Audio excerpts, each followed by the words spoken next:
Hello again, it's Ivan here from CarolanIvanAir.com with another in this series of videos on video on a shoestring.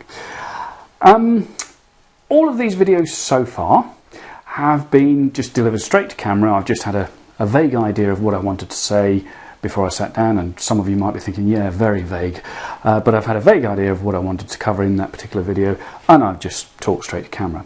But there are going to be times when you will probably want to give, shall we say, a more, not necessarily a more polished performance, but you want to be certain to get points across, and you want to pre-script what you're going to say.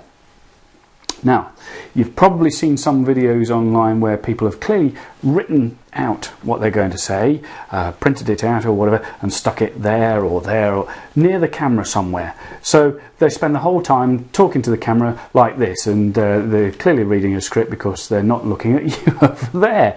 Their eyesight, their eye line is over there, and it is very, very obvious. But you might have something that's sort of 10 or 15 minutes long, and you don't want to learn it all line by line. You know, that's several pages of close type. So what can you do about that? Well, there is a trick that you can use, and it's the one that all the newsreaders use, and you can do it for free. You don't have to invest in really expensive auto-cue teleprompter type stuff, because online there is actually a service that you can use, and say you can use it for free. Now, I'm just going to show you where that is, and I will put this. I'll put all the addresses on the bottom of the screen. In fact, I might shoot a quick screenshot of this anyway. But if you go to cueprompter.com, and stupidly I've left my glasses over there, so I'm going vanity. It won't allow me to wear them too often in front of the camera. But you go to cueprompter. That's cueprompter.com. You'll find that there is this auto cue thing here. Now, let me show you how to use it. I've also got up the soliloquy from Hamlet. You know, the to be or not to be or whatever. So it was the only text that I could find. So let's copy and paste that. Simply copy and paste that into here. Now, if, as I mentioned in the video about tripods, you're working on your own, I've got a little trick for you. I'll just show you sort of as is at the moment. So we'll paste in that text for cue prompter, and if we then click start prompter down here, so that's the soliloquy taped in, you'll see it opens this up. You see that? I hope that's coming across. But as I say, I will shoot a screen capture video of this as well for you. But there we have the soliloquy, and we've got very simple controls. We've got page up, we've got reverse, we've got stop, we've got forward, and this is to govern the speed. Now, this you will need to play with a lot, because I found the speed on this can be either infuriatingly slow or racingly fast, and it's difficult to try and get the two together.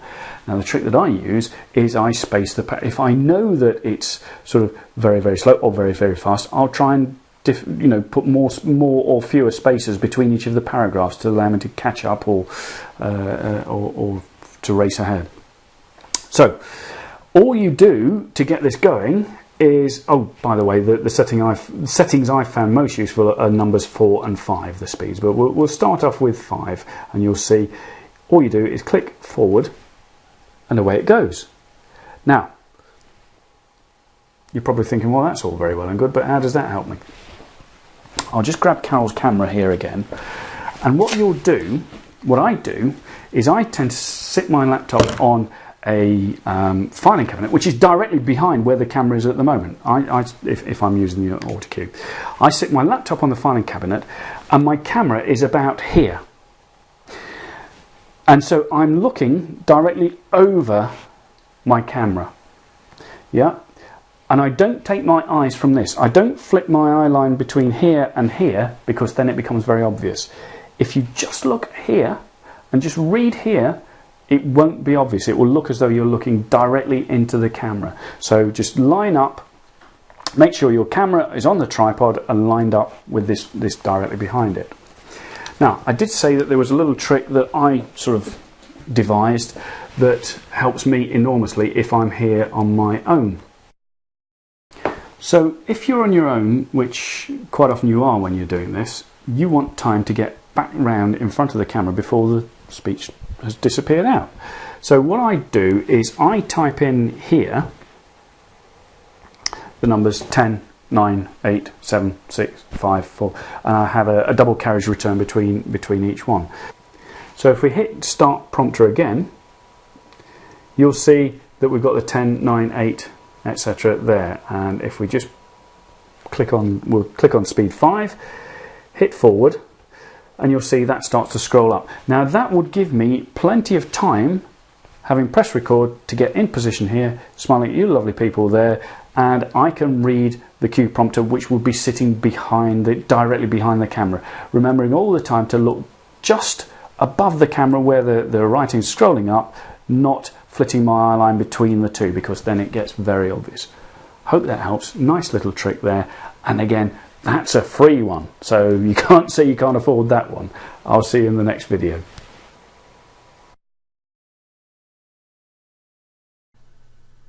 Hi there, as that wasn't too clear on the screen, I figured out what I'd do is I'd come over and give a quick screen capture so you can see exactly how this thing works. So we've got here the soliloquy from Hamlet, which I'll copy across. Okay, and if we go onto the free teleprompter, which is at cueprompter.com, you can see here's the space where we enter the text. So we'll just paste that in there. Now, if I was doing this for real, what I'd do is I'd type in 10, 9, 8, and so on, to give myself time to get from behind the camera when I've pressed record to in front of the camera. And I'd also break up this text somewhat, because obviously I need breathing spaces at some stages if I'm going to be reading this aloud. But that's more or less all I do. And then I'd hit start prompter, and here we are at the screen, and you'll see along here we've got the different speed settings, 1, 2, 3, 4, 5, 6, 7 up to 9. We've got very simple control. Page up is to take you back to the top of the page, reverse, stop, and forward. So let's just click speed 5, click forward, and you can see it scrolls up, and I can be reading to be or not to be. That is the question.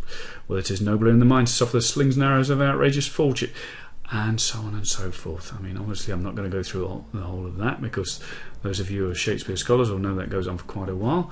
Probably the most famous bit of English written outside the King James Bible. But with luck, that shows you all you need to see, and a great little tool there. And as I said in the main film, it's free. So see you in the next video. Bye bye now.